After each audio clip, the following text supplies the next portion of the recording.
Hey guys, my name is Ryan and welcome to Overwatch Central. Today I just want to go over the PTR changes that have just gone live. There's some really interesting stuff. Quite a lot of stuff too. We'll go through, I guess, the most important first with Torbjörn. One thing that I did want to highlight though before we get started is that Reinhardt's grayed out. Maybe we're seeing some potential changes to him in the future. They might not be ready to go on a PTR just yet because this PTR patch was delayed. But without further ado, let's check out this guy. We are on Busan, just in case you didn't recognize it. I guess the first main thing is that there's no armor packs anymore. You can't proceed and throw them out. Instead, you do this. Yep, Molten Core is now an E ability in case you didn't know. And also, there's no levels on turrets either. So instead of, using your hammer to build it up anymore, I don't think that even does anything. I'm not sure what the hammer's for other than Mangachu's melee kills. But you throw out the turret and it levels up to level 2 automatically. If you're looking in the sort of bottom center left, you're seeing that there's no level on it at all. But it is automatically level 2. Pressing your new E ability will not actually update. I thought it did. I thought it went up to a stronger level, but it, gives you the strength where you do a little bit more damage. That is on a duration of 5 seconds with a 12-second cooldown. There's lots of stuff to do with the rivet gun. Let me just read out stuff because there's a lot, to be fair. The projectile speed has been increased, so it's a lot faster. The reload time has been reduced from 2.2 seconds to 2, so it's a little bit faster. And the turret is just it hits enemy with a primary fire, so it's sort of similar, I think. Alternate fire. The recovery is lowered, the damage shot has been lowered, reduced the time on it too on reloads, and the spread randomization has been adjusted. So that's one thing that, might be coming to Roadhog fairly soon too. So the whole spread is a similar idea. So you're sort of seeing roughly that it's in a much better area, but the RNG can often be a bit screwed on that. But that's not really important. What is important is the new ultimate. Check this out.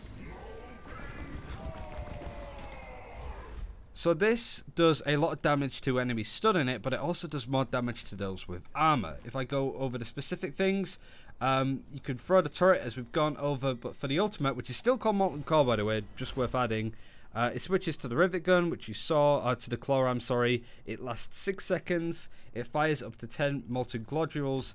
The base damage is 130, but it goes up to 190 if the enemies have armor. And I think this is based armor, and it might include Brigitte's armor that she gives during rally. So, oh no, it does include it. Sorry, I just saw that in the patch notes. It wasn't included. But Bastion, Brigitte, Diva, all of the heroes that have armor get affected by this. There's a lot of stuff in this, so I am sorry if I miss minute details of specific things, but I did want to go over the main stuff. There's no armor packs, none of that stuff. You immediately build a level 2 turret, even though it's not level 2 anymore.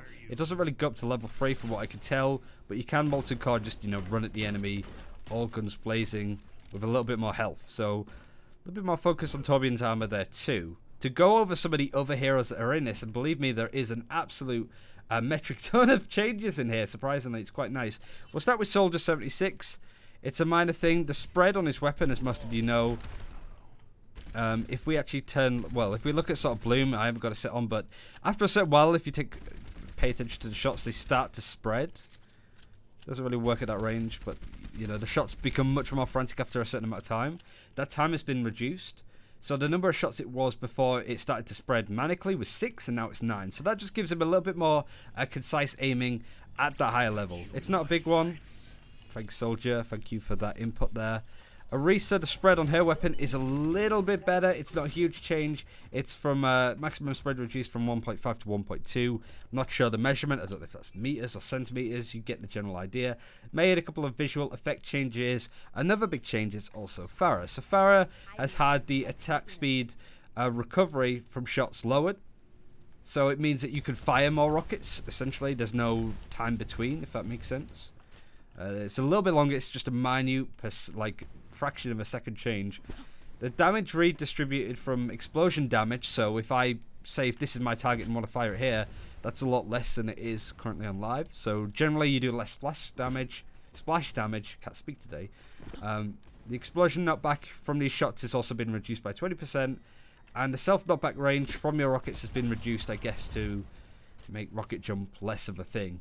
I mean, Pharah does say it does sound dangerous, but the attack speed has generally been increased. So it's the idea of being able to fire at more shots, have a faster tempo pace of Pharah's projectile fire. So any quick players, you'll be really happy with that.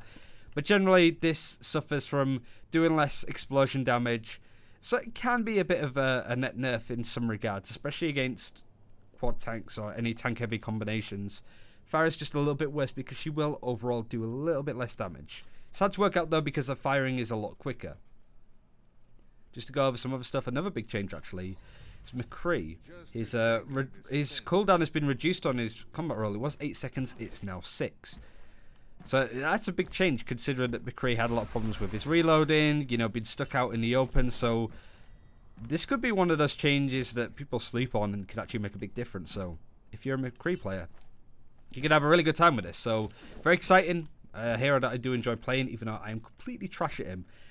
And I think this is finally, as I said, there's like half a dozen heroes on this list that have been changed, and I want to go over every single one of them. There's another Brigitte nerf. Whether this is needed or not, I don't know. Let me know in the comments below what you think. But 600 health she had on her shield, now it's 500.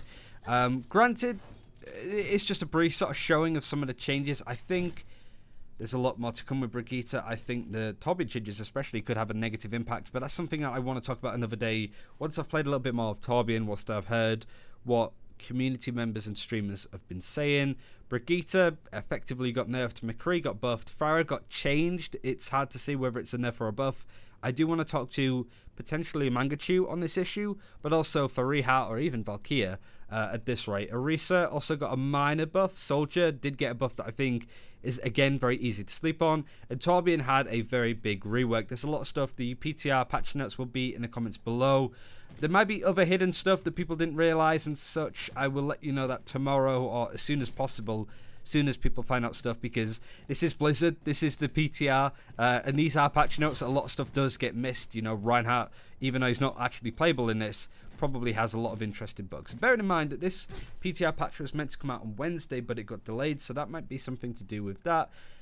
There's a lot of changes on this, and Blizzard even said in the developer patch notes that they're having a real focus on quality of life changes, you know, like balance changes and stuff. So I think this is a really big area, a really interesting time in Overwatch's history. The Torbjörn rework, though, I don't know if it's good or bad. A lot of people said that the Symmetra rework was crazy, and it really wasn't. It was a change, but it wasn't as high impact as people may have hoped. But do let us know what you think of all of these changes. Do you think Pharah is in a better or worse place? Do you think this Torbjörn rework is going to be scary, OP, or just the same as Symmetra? Just, yeah, I suppose. Brigitte got another nerf. Is it worth it? I do want to hear what you guys think. Very interesting patch altogether. And some more colorblind options. So if you have issues with colorblindness, I know Color Bastion brought that up a lot. It's good to see that. It's not a main focus, but I still think it's very important to make sure that people can play the game to the best of their abilities. But thanks for watching. It was really enjoyable. Kind of waited around all night for this, but let me know what you think in the comments. And until next time, take care. We'll see you then.